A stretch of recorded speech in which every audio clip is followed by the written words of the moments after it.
So we're very happy to welcome Samir Amin, one of the leading theorists of world system analysis, but also somebody who's been dedicated throughout the many decades that he's been theorizing to the practice of social transformation, to combining theory with practice. And today he's going to be speaking to us at Ceasefire. So welcome and thank you for agreeing to speaking with us. It's also a pleasure for me and a big opportunity to speak to your audience on those issues that you are going to raise. Wonderful. Thank you. Thank you. So if we could begin a little bit with, it'd be really interesting to hear about some of your formative political experiences that led you to develop the theoretical framework that you've developed with world systems theory. Well, you see, that's a long story because I'm not exactly the new generation. I am 80 years old now, and I started as a young communist as a teenager. So I have 65 years of experience in which I tried to combine activism with theoretical analysis of the system. Now, I wrote my first piece in 1954. It was my PhD thesis, and it was accumulation on a world scale, which meant that I was trying to look at capitalist expansion and accumulation as a global system, and not just as a system of developed versus underdeveloped countries. My writing on accumulation on a world scale was an anti-Rostov, the stage of growth, written before Rostov, because Rostov wrote his book in 1960, and I wrote my critique of Rostov 6 years before. Now, but I continued deepening and deepening in relation with the changes which occurred both in the capitalist system itself and in the systems or attempts to change the world, whether under the umbrella of socialism, real existing socialism, or in the areas of Asia and Africa to which I belong, under the banner of national liberation and so-called development. Now, that led me gradually to what we are going to talk of probably, that is what is monopoly capital today, and what are the challenges for the working classes and the peoples today. Yes, I'd be really interested to hear about how you would analyse the current stage of capitalism and how you would develop the voice from the south, which brings the whole notion of the periphery to the heart of our understanding of the world system. Yes, you see, capitalism had a long history, a very long preparatory phase, 10 centuries or 8 centuries, from around the 10th century to 18th century, 19th century, the beginning of the 19th century. A long preparation. This preparation cannot be reduced to whatever happened in Europe, particularly during the three mercantilist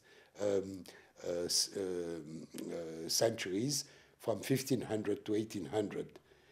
But because it started, in fact, in the East, it started in China at the time of the Sung in the 11th century. Then it moved to the Middle East, to the Arab, Persian, Muslim Caliphate. Then it moved to the Italian cities, which happened to be in Europe, but which developed as the first attempts, first openings to change in the direction of capitalism in Europe. And then it crystallized in its historical form in that very small triangle between London, Amsterdam, and Paris, late. After that lengthy preparation, capitalists have known an apogee, a very short one, of 1 century, the 19th century. But it was followed by a long decline, and we are still in this long decline. From 1500 to 1900, it was de facto the Westerners, the Europeans and then the North Americans, who had the monopoly or the exclusivity in shaping the world, the new world. But and that was accompanied by an enormous growth of European population, from 18% of humankind in 1500 to around 1900, 36% in Europe and in the Americas, basically. But then change started changing as of the beginning of the 20th century. The 20th century started how? 1905 in Russia, a semi-periphery, which was announced in 1917, the Russian Revolution. 1911 in China, which was announcing a long series of revolutions which ended in 1949. The Mexican Revolution of the 1910 to 1920, which was announcing the enormous changes which occurred in Latin America during the 20th century. Now, as of the beginning of the 20th century, the initiative moved, let us say, geographically from the north to the south, from Europe and North America to Asia, Africa, Latin America. And this is the decline of capitalism. Why? Because, of course, when it moved to Asia, Africa, and Latin America, the struggles were are basically anti-imperialist, which means only potentially anti-capitalist. I mean only potentially, not automatically. But that is an enormous change in the human history. And we ought, therefore, to read the 20th century as the first wave of the peoples of Asia, Africa, and Latin America reconquering their place, not only as independent or so-called independent nations, but as active actors in the reshaping of the world on anti-imperialist and therefore potentially non-capitalist, anti-capitalist lines. Now, that first wave is concluded, has achieved whatever it has achieved, I think a lot of enormous changes, but has been gradually out of steam, eroded, and we are starting with the 21st century, a second wave. The second wave started maybe geographically with a number of political changes in Latin America, starting with Brazil, then Venezuela, Bolivia, Ecuador, and some other countries potentially, and then is moving presently in the Arab world with many question marks. Now, we are in that period of time that I call the autumn of capitalism. That is, capitalism is now already an obsolete system. That is, the legitimacy of capitalism in history was that it had created the conditions for moving beyond capitalism in the direction of socialism as a higher stage of human civilization.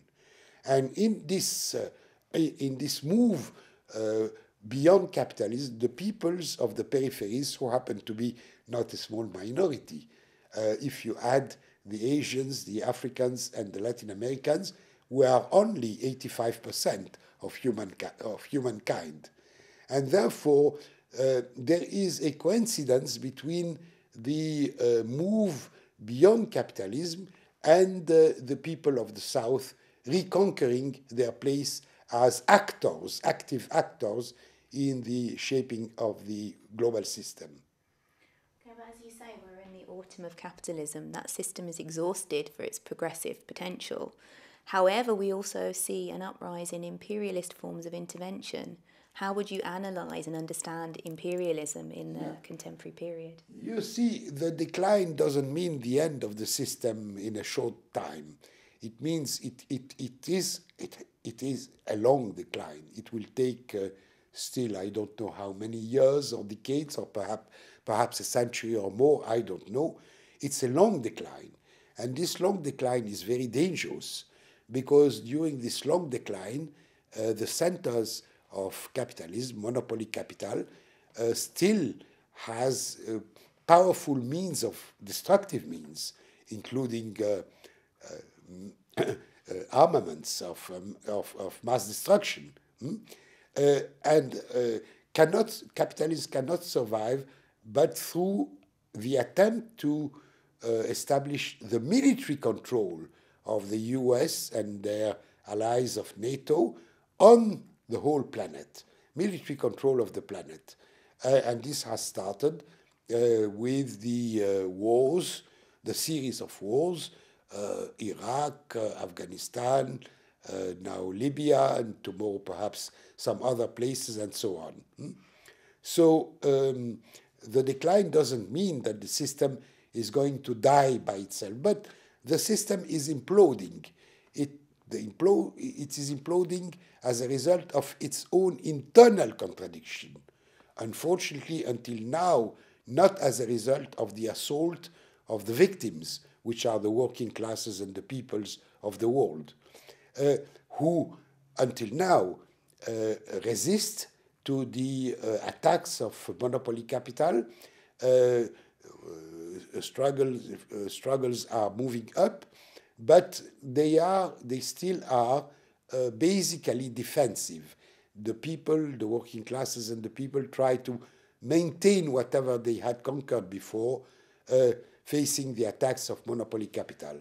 We need the movements to move from defensive positions to offensive attack with a positive alternative to capitalism, to really existing capitalism.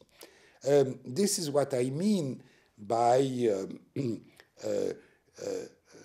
being audacious for the radical left in the present circumstances.